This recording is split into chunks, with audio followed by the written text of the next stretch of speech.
Wabarakatuh. Hari ini kita akan membahas tentang pendekatan behavioral dalam konseling keluarga. Pendekatan ini juga dikenal dengan pendekatan perilaku. Jadi konsep dasarnya adalah bahwa perilaku dipertahankan atau dikurangi melalui konsekuensi. Jadi perilaku maladaptif dapat diubah atau dihapus atau dimodifikasi. Itu artinya bahwa perilaku adaptif dapat dipelajari melalui kognisi, rasional maupun irasional. Jadi perilaku dapat dimodifikasi dan hasilnya akan membawa perubahan-perubahan. Jadi perilaku maladaptif itu adalah perilaku yang tidak diinginkan atau perilaku karena proses belajar yang salah gitu ya. Kemudian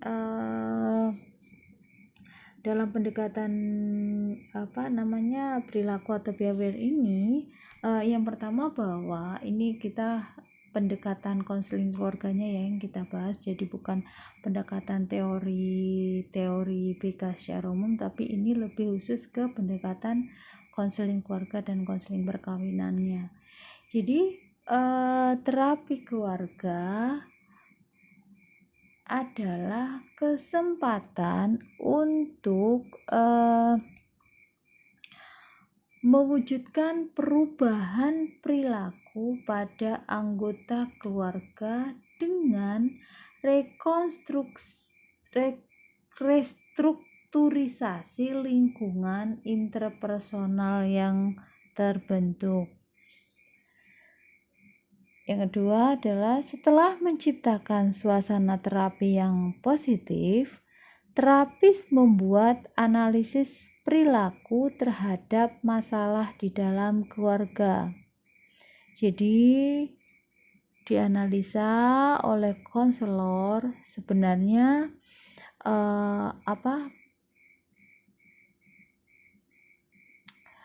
masalah apa gitu kan, analisis masalah apa di dalam keluarga itu dianalisis oleh konselor, dan yang dicari adalah perilaku apa yang maladaptif pada klien atau konseli. Tadi kan sudah saya terangkan bahwa perilaku maladaptif itu perilaku yang memang tidak diinginkan, atau istilahnya kalau kita menyebutnya salah belajar, itu yang tidak diinginkan, seperti itu ya, perilaku yang ingin dihilangkan dari konseli.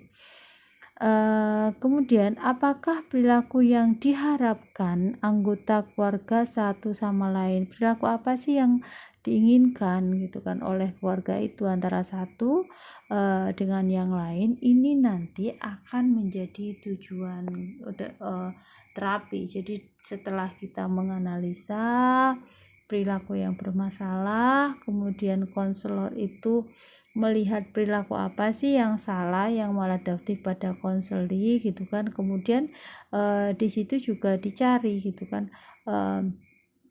perilaku apa yang diharapkan oleh antar anggota satu sama lain. Ini nanti akhirnya bisa menetapkan tujuan konseling atau terapi.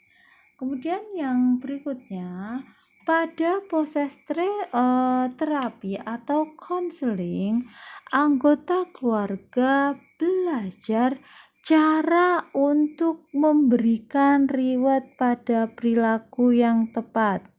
Contoh, tidak memberikan perhatian jika anak bicara dengan bahasa bayi. Maksudnya bahasa yang merajuk, pura-pura cedar, dan lain sebagainya. Dan memberikan pujian jika anak bicara dengan baik.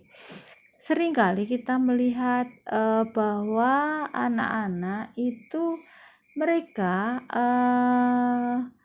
ketika meminta sesuatu kepada orang tuanya dan tidak diberikan misalnya, maka mereka akan mulai bicara dengan bahasa bayi. Maksudnya bicara bahasa bayi itu bagaimana? Ya menangis gitu kan, menangis menjerit sejadi-jadinya gitu kan, kalau tidak diberikan atau dibelikan. Lah di sini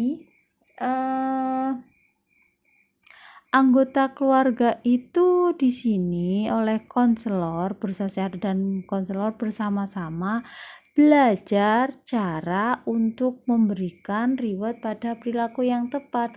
Lah, yang kenyataannya kan kebanyakan itu ketika sudah anak menangis kemudian diberi gitu kan. Jadi anak itu menganggap bahwa itu ya, dan itu akan dilakukan lagi oleh anak seperti itu. Jadi di sini konselor dan konselor mengajarkan istilahnya gitu kan,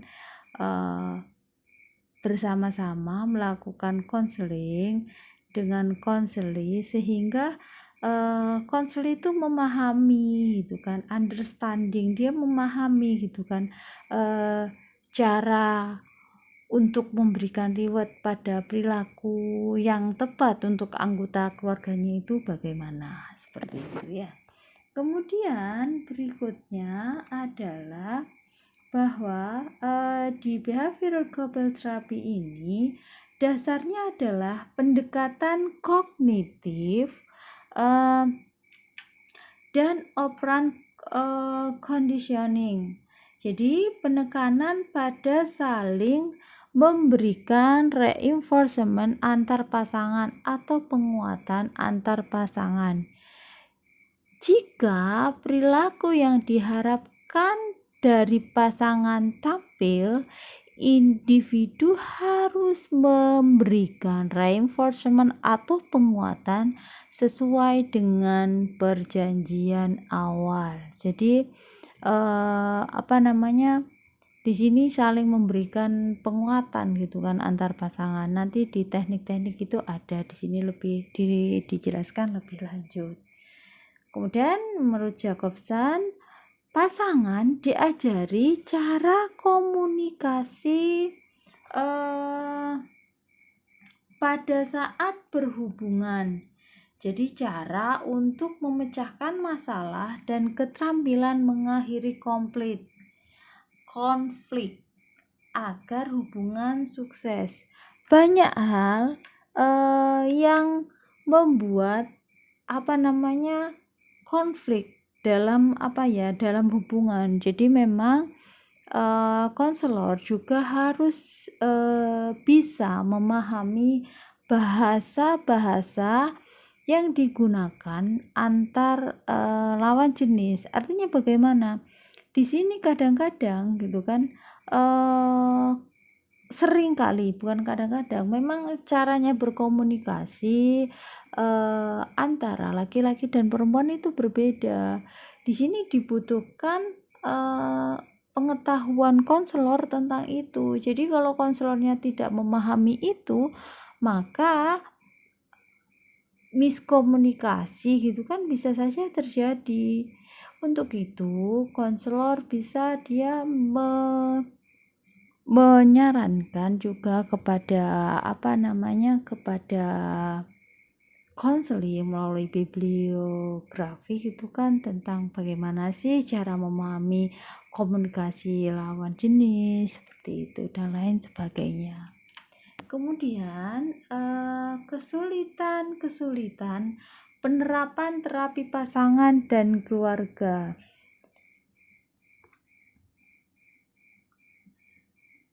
Yang pertama, biasanya salah satu anggota keluarga merasa bahwa hanya individu tertentu yang bermasalah, sehingga ia menjadi terlalu aktif atau pasif atau defensif dalam proses terapi.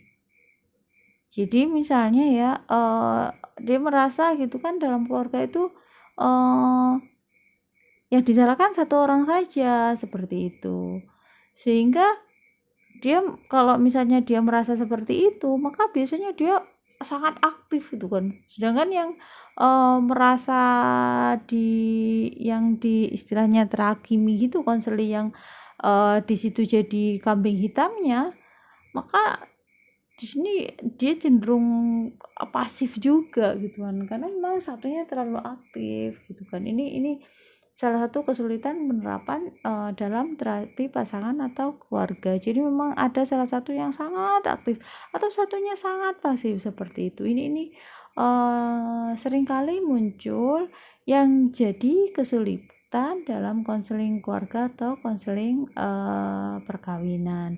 Kemudian yang kedua, ada anggota keluarga yang tidak terbuka dan jujur dalam proses terapi atau konseling. Jadi ada anggota keluarga yang menutupi karena dia malu atau tidak percaya, atau dia tidak ingin terlihat tidak baik-baik saja, sehingga proses konseling itu tidak terjadi dengan efektif. Karena apa?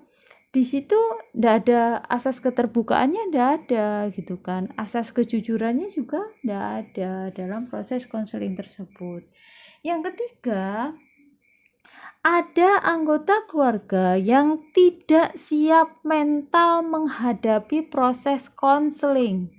Misalnya pada saat diberikan umpan balik, karena tidak semua orang dia itu mau dikonseling, apalagi selama ini menganggap bahwa konseling itu adalah rentan dengan orang yang bermasalah serius seperti itu.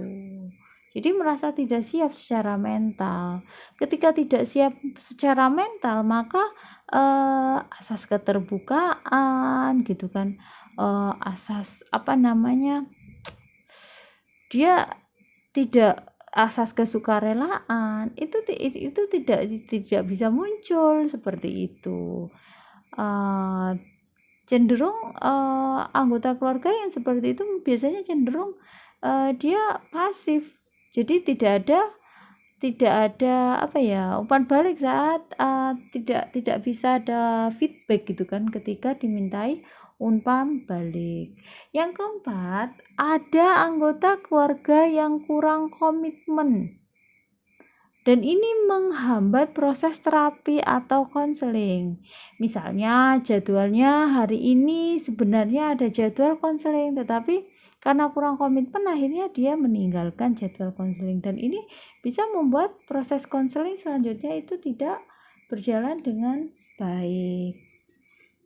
Peran konselor di sini adalah konselor itu direktif, kemudian juga melakukan pengukuran dan intervensi dengan hati-hati. Jadi konselor di sini tampak seperti guru, ahli dan pemberi penguat, serta fokus pada problem yang masa-masa sekarang seperti itu. Berbeda kan dengan psikoanalisa. Kalau psikoanalisa memang fokusnya pada, artinya perilaku masa lalu itu digali lagi, dan perbedaannya adalah di sini itu kalau yang karena pendekatan behavior itu pendekatan perilaku, di sini waktunya lebih pendek daripada yang dibutuhkan daripada psikoanalisa seperti itu. Kemudian kita akan membahas teknik pendekatan dalam konseling keluarga behavior kan, seperti itu ya. Yang pertama itu adalah behavioral exchange intervention. Maksudnya di sini maksudnya adalah ini digunakan untuk mengembangkan tingkah laku dan ganjaran emosional dan mereduksi tingkah laku yang merugikan yang menyebabkan reaksi yang segan dari partner atau dari pasangan.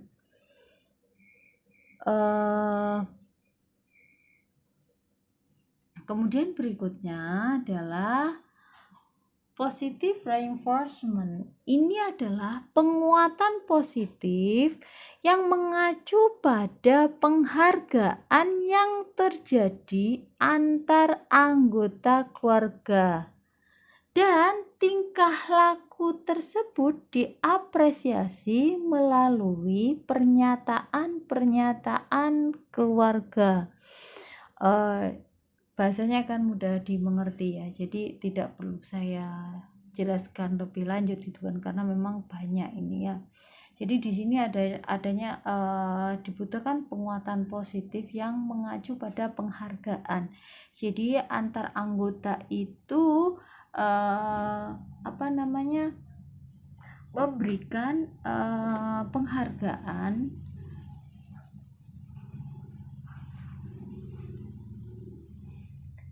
pada tingkah laku yang tingkah laku yang memang diharapkan, dan hal itu diapresiasi melalui pernyataan-pernyataan keluarga. Jadi melalui komunikasi verbal seperti itu. Kemudian berikutnya adalah contracting, artinya di sini dihubungkan untuk prosedur membuat kontak antara anggota keluarga dengan tujuan untuk memberikan ketertarikan dalam berinteraksi.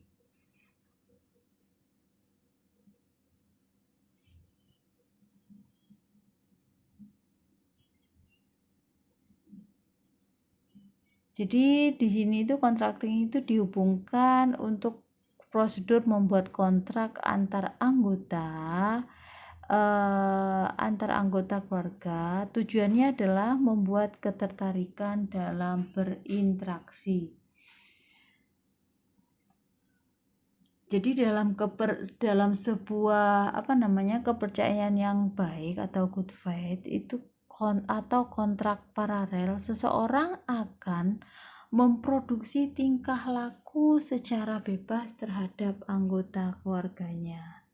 Yang keempat itu adalah coaching, yaitu dihubungkan dengan ketetapan instruksi verbal oleh konselor. Jadi bagaimana untuk memotivasi ketertarikan sebagai hasil dari interaksi. Jadi sebagai contoh itu kan, konselor dapat melatih suami istri untuk bersikap lemah lembut terhadap pasangannya. Ketertarikan tingkah laku meskipun dalam posisi marah itu kan. Jadi meskipun posisi marah itu kan, di sini bagaimana caranya konselor itu melatih pasangan suami istri itu untuk tetap bersikap lemah lembut gitu kan.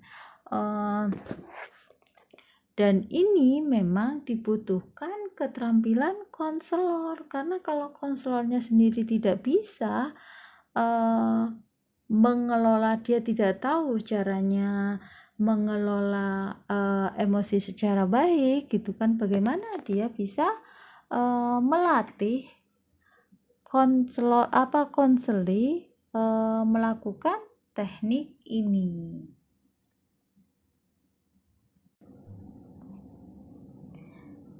Yang kelima adalah modeling. Jadi modeling ini dihubungkan terhadap penemuan tingkah laku baru dengan mengobservasi pertunjukan orang lain sebagai hasil dari ganjaran. Jadi modeling dapat memperkuat ketertarikan tingkah laku atau kelemahan respon pembelajaran. Modeling di sini modelnya bisa menggunakan konselor atau bisa menggunakan public figure yang memang dia memiliki perilaku yang sesuai dengan yang diinginkan oleh konseli, seperti itu. Dan biasanya modeling di sini sebagian besar itu adalah konselor yang dijadikan modelnya. Kenapa? Karena memang ketika seorang konseli datang pada konselor, biasanya kan kalau memang dia pada tahap awal itu kan attendingnya dapat, bagaimana konseli bisa proses awal itu antar komunikasi itu dapat dengan baik, biasanya konseli itu akan menjadikan konselornya sebagai model. Seperti itu. Model itu adalah istilahnya contoh kayak panutan gitu loh, gimana sih contoh yang baik penerapannya, modelnya itu seperti itu. Jadi si konseli ini akhirnya nanti akan mengobservasi perilaku atau pertunjukan dari konselor atau orang yang dijadikan model. Kemudian berikutnya adalah caring days ya. Jadi dalam pendekatan caring days ini, keragaman identitas tingkah laku suami istri beserta pasangannya itu masing-masing pasangan kemudian berkomitmen untuk meningkatkan frekuensi tingkah laku mereka dan ganjaran emosional dalam sebuah hubungan. Jadi bagaimana di sini kedua pasangan ini berkomitmen untuk meningkatkan frekuensi tingkah laku mereka dan ganjaran emosional dalam sebuah hubungan. Jadi ganjaran emosional itu kan sesuatu memang yang kalau dalam pernikahan awal mungkin 1 tahun, 2 tahun, 3 tahun itu sering didapatkan, tetapi ketika sudah 4 tahun ke atas gitu kan ini sudah mulai terkurangi gitu kan. Kemudian berikutnya yang nomor 7 ya, seharusnya nomor 7 ini ya, tapi ada salah ketik. Ini nomor 7 adalah loving days. Jadi dalam pendekatan loving day ini pasangan suami istri ditanya untuk memperluas tingkah laku yang menyenangkan terhadap partnernya pada hari-hari khusus gitu kan. Contohnya membawa bunga atau memberikan ciuman, kemudian pelukan seperti itu. Jadi memang di sini pasangan suami istri itu ditanya bagaimana caranya untuk memperluas tingkah laku yang menyenangkan terhadap partnernya gitu kan pada hari-hari khusus. Jadi dinamakan loving days gitu kan, karena memang hari-harinya hari khusus itu kan. Tidak selalu kalau misalnya menunggu ulang tahun anniversary pernikahan ya 1 tahun sekali gitu kan. Dan ini kan ini istilahnya tidak seperti itu, mungkin pada tanggal misalnya tiap tanggal 5 gitu kan. Kenapa tanggal 5? Misalnya jadinya tanggal 5 dan lain sebagainya. Jadi ini hanya untuk jadi agar tingkah laku atau perilaku menyenangkan terhadap partner itu bisa tercapai, karena memang biasanya seiring dengan waktu tingkah laku yang menyenangkan secara emosional kepada pasangan itu semakin berkurang gitu kan. Dan ini biasanya dianggap wajar, padahal seharusnya memang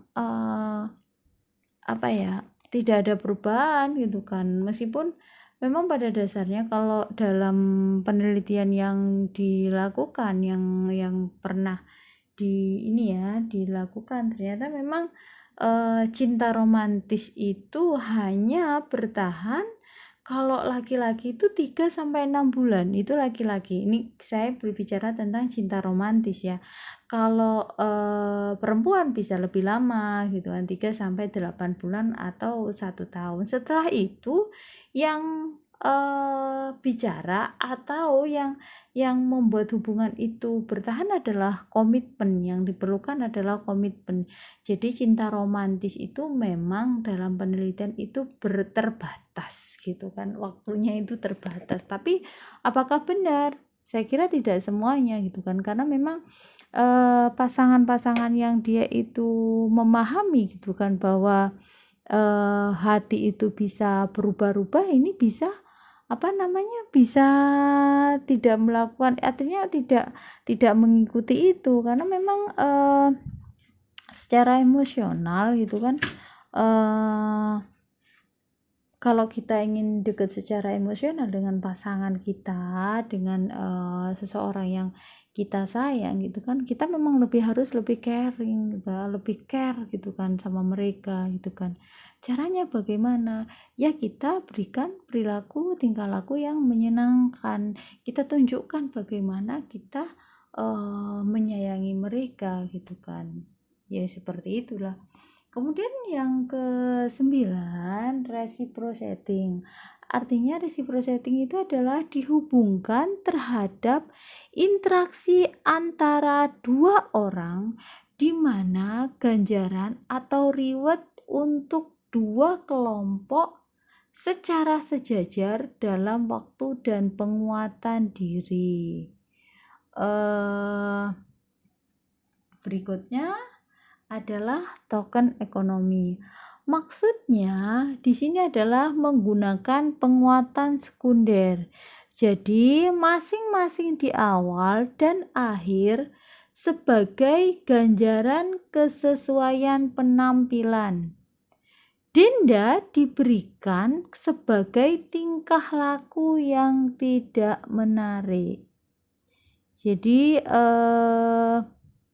kalau misalnya ada kalau memang ada perilaku yang diinginkan oleh pasangan itu terwujud, maka dia akan memberikan istilahnya ganjaran gitu kan.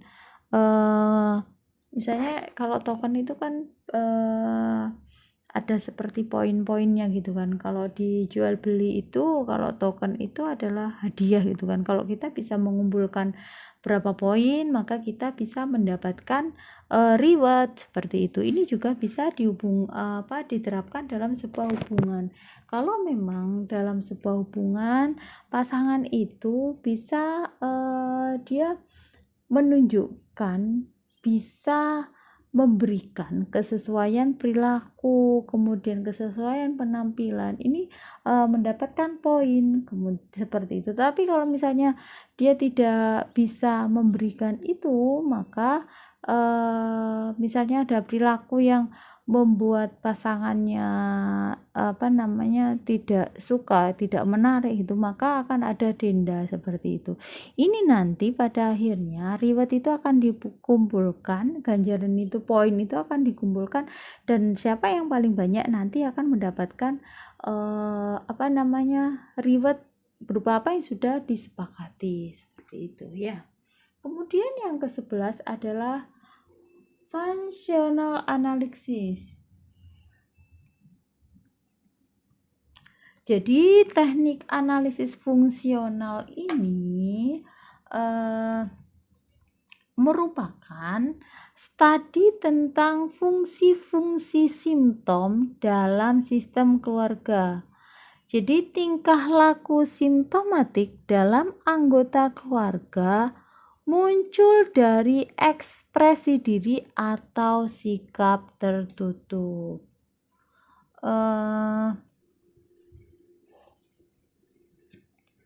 Jadi di sini tujuan treatmentnya ini, kalau dalam konseling keluarga, teknik-teknik tadi itu yang sudah diberikan, gitu kan, tujuan konseling dilakukannya itu untuk menimbulkan perubahan melalui modifikasi pada pada antesiden atau konsekuen dari perbuatan. Kemudian ini memberikan perhatian spesial untuk memodifikasi konsekuensi. Juga menekankan pada pengurangan perilaku yang tidak diharapkan atau maladaptif dan menerima perilaku positif. Kemudian juga untuk mengajarkan keterampilan sosial dan mencegah problem-problem atau masalah melalui mengingatkan kembali. Jadi untuk meningkatkan kompetensi individu dan pasangan-pasangan serta memberikan pengertian tentang dinamika perilaku. Jadi memang di pendekatan atau konseling keluarga behavior ini aspek-aspek uniknya yaitu pendekatannya itu secara langsung itu melalui observasi. Jadi melalui observasi, pengukuran dan penggunaan teori ilmiah gitu kan. Kemudian juga menekankan pada treatment terhadap problem masa sekarang. Memberikan waktu khusus untuk mengajarkan keterampilan sosial khusus dan mengurangi keterampilan yang tidak berguna seperti itu. Jadi pendekatan perilaku ini adalah intervensi yang simpel gitu kan dan pragmatis dengan teknik-teknik yang bermacam-macam, bervariasi gitu kan. Data riset yang bagus ini membantu pendekatan-pendekatan ini dan keefektifannya dapat diukur. Dan kelebihannya lagi, perlakuannya itu pada umumnya itu waktunya tidak butuh lama gitu kan. Waktunya butuh waktu yang singkat. Itu tentang pendekatan konseling keluarga dengan pendekatan behavior, jadi pendekatan perilaku. Oke, saya akhiri. Sekian dari saya. Wassalamualaikum warahmatullahi wabarakatuh.